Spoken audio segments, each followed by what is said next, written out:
Di sini saya akan menjelaskan tentang morfologi gastropoda. Yang pertama ada bentuk cangkang gastropoda. Umumnya berbentuk kerucut spiral atau bisa disebut spiral.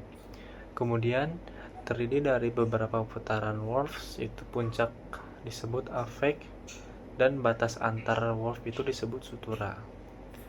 Yang kedua ada lubang bukaan cangkang, itu tempat tubuh keluar masuk cangkang.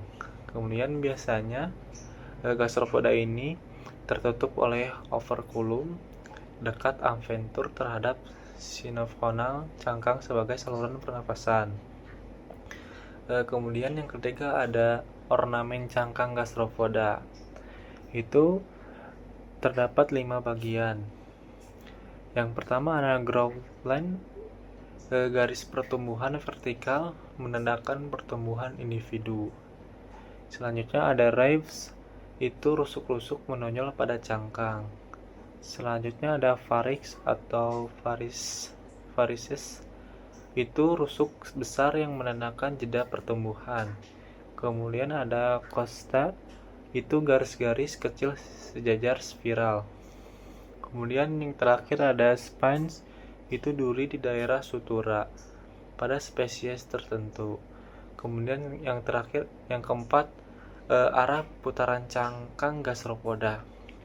Itu ada 2, dextral dan sinistral. Dextral ini berputar ke kanan arah jarum jam, dan sinistral ini berputar ke kiri berlawanan jarum jam. Kemudian pada gambar di samping ini ada bagian-bagian cangkang kerang gastropoda. Di situ ada mantle flap, itu penutup mantel. Kemudian ada sel itu cangkang gastropoda, cangkang kerangnya. Kemudian ada eye itu bagian mata. Kemudian ada tentacle proboscis, itu belalai tentakel. Kemudian mouth itu bagian mulutnya. Kemudian ada fold itu bagian kaki siput. Kemudian ada ovicular lobe, itu bisa disebut lobus ovicular. Kemudian ada operculum. Kemudian ada bagian head, itu kepala. Selanjutnya ada siphonal kanal, itu saluran siphonal. Kemudian ada inhalance sifon, itu bisa disebut sifon inhalasi. Kemudian ada mantle flap, itu bagian penutup mantle.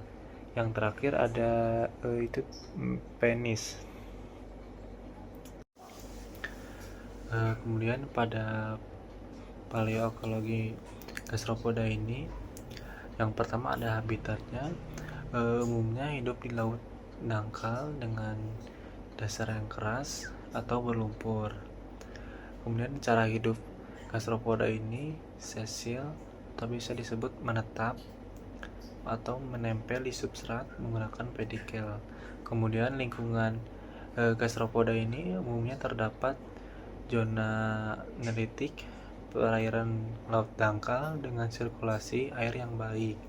Kemudian kebiasaan makan gastropoda ini suspension feeder, menyaring partikel organik dari air menggunakan Love-Hard. Kemudian ada kedalaman gastropoda ini dari zona intertidal hingga batial, tergantung spesiesnya. Kemudian ada peranan paleoekologi gastropoda itu menunjukkan lingkungan laut purba dan kondisi value energi di tempat pengendapan sedimen. Selanjutnya akan dilanjutkan oleh teman saya. Baik, di sini saya akan menjelaskan klasifikasi si gastropoda.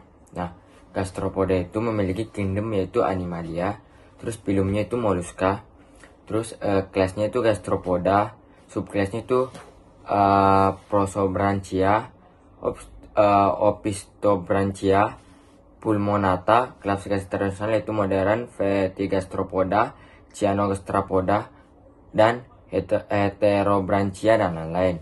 Terus ada pun ordernya itu contohnya itu Archaeogastropoda, Mesogastropoda, Neogastropoda, dan Stylomatophora. Nah, sedangkan genusnya itu contohnya itu Turritella, Conus, Patella, Helix, Naticarius, dan lain-lain. Nah, dari klasifikasi ini kita juga bisa menyebutkan itu persebaran si gastropoda ini. Nah, persebaran si gastropoda ini, fosil gastropoda ini ditemukan sangat luas di seluruh dunia. Contohnya itu mulai dari batuan laut dangkal, Paleozoikum, hingga endapan darat Kenozoikum. Kelompok ini tersebar di berbagai lingkungan laut, lingkungan laut air tawar, dan daratan dengan diversifikasi tinggi di daerah tropis.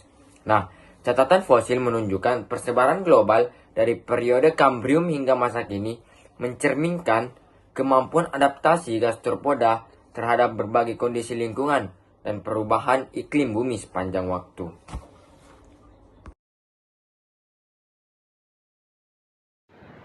Selanjutnya morfologi dari Cephalopoda. Yang pertama itu tubuhnya simetri bilateral dan terdiri dari kepala besar yang dikelilingi oleh tentakel atau lengan sebanyak 8-10 buah.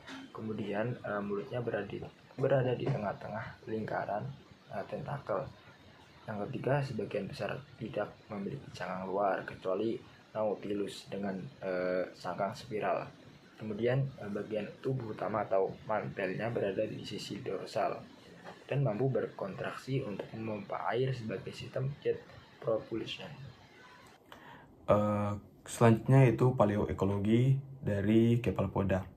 Habitat dari Cephalopoda purba itu berada di laut, yang dimana dia di zona litoral dangkal hingga laut dalam. Nah, untuk subkelas dari Cephalopoda itu ada dua, yaitu yang pertama Ammonidea, yang dimana dia biasanya ditemukan di daerah laut terbuka atau pelagik. Kemudian yang kedua itu Nautiloidea, yang dimana dia ini menunjukkan adanya adaptasi nektonik atau berenang secara bebas.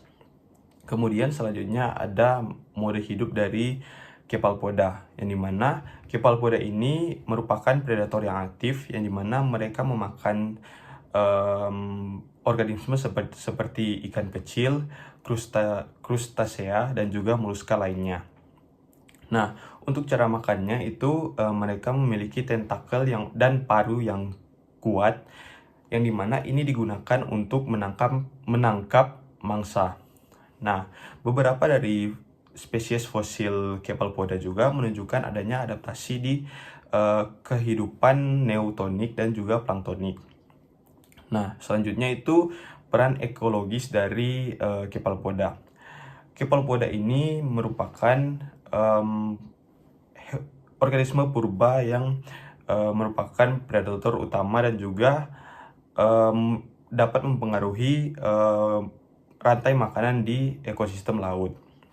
Kemudian subkelas Cephalopoda itu Ammonidae itu sering dijadikan sebagai fosil petunjuk umur atau indeks fosil, yang dimana hal ini dikarenakan penyebarannya yang luas dan juga evolusinya yang cepat. Baik, di sini saya akan melanjutkan tentang klasifikasi dari Cephalopoda.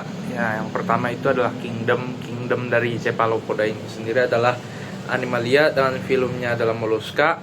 Kelasnya itu adalah Cephalopoda. Ordernya itu adalah Ammonitida, Belemnitida, Nautilida, dengan genus yaitu Ammonites, Belemnites, dan Nautilius.